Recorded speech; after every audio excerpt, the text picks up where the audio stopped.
আমরা যেটা লক্ষ্য করছি, মমতা ব্যানার্জি দ্বিচারিতা করেন, সেটা ঠিক। একটা সময় উনি এসআইআর এর বিরুদ্ধেই মিছিল করেছিলেন পশ্চিমবাংলার মাটিতে।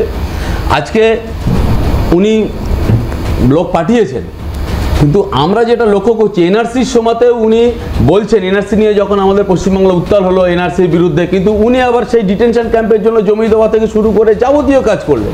সিএ পাস হয়ে গেল, আজকে এই আপনার এসআইআর।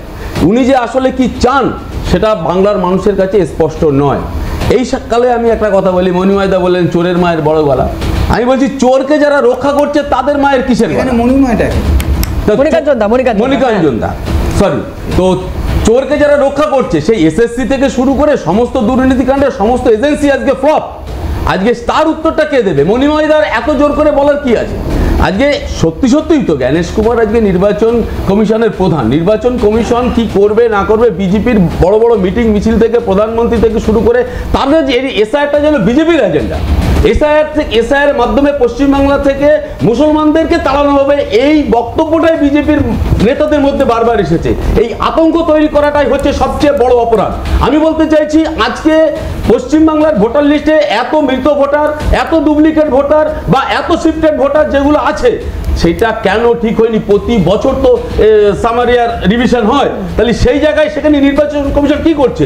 আমরা তো দেখলাম ভোটার লিস্টের একটা পাতা পাবলিশ হয়েছে, যেখানে একজনের মানে প্রায় 30 জনের নাম, কি নাম?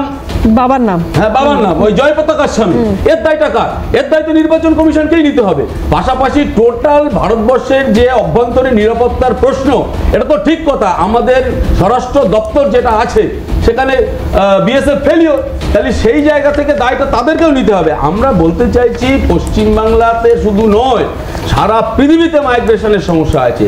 34 বছর বামপন্থীরা এখানে সরকার পরিচালনা করেছে। 2002-তে এখানে এসএসআর হয়েছে। আমরা কি দেখলাম? কারোর কাছে কোনো উত্তেজনা কিছু আমরা লক্ষ্য করেছি? একেবারে সুষ্ঠুভাবে হয়েছে।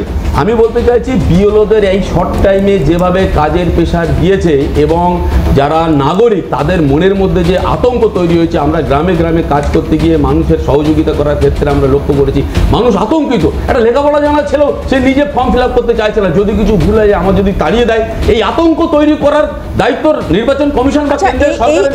আশরাফুল দা, এটা কি মানে যেটা কিছুক্ষণ আগে মণিকাঞ্চনদাও বলছিলেন, এটা সত্যি কথাই।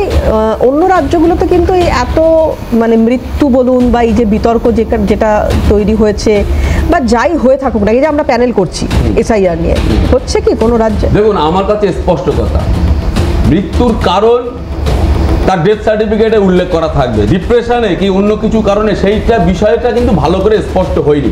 তবে একটা নাম আমি এখানে বলবো এই চ্যানেলের মাধ্যমে, রিঙ্কু তরফদার, একজন পার্শ্ব শিক্ষক, সম্ভবত নদিয়াতে, বেতুয়াডোয়ারি সম্ভবত, তার যে মৃত্যু, সেখানে তো প্রেশার আমরা যদি ধরি, তার সঙ্গে দীর্ঘদিন তার বেতন না বাড়ানো, মমতা ব্যানার্জি বলার পরেও তার ভালো করে সারা পশ্চিমবাংলায় পার্শ্ব শিক্ষকরা খেতে পারে, সেটা কি তার উপরে মেন্টাল প্রেশার ছিল না? একাধিক প্যারা টিচার মারা গেছে না খেতে পেয়ে, তার দায়টা তো মমতা ব্যানার্জিকে নিতে হবে, তার দায়িত্ব সম্রাট বাবুকে নিতে হবে। তারা কি সেই জায়গায় দাঁড়িয়ে এতটুকু বিবেকবান হয়েছে যে 10,000 টাকায় মাত্র প্যারা টিচাররা তাদের ভরণ পোষণ চলে না? শুধু নির্বাচনে দায় করলে হবে না, দায়টা মমতা ব্যানার্জিকেও নিতে হবে এবং স্পষ্টভাবে নিতে হবে।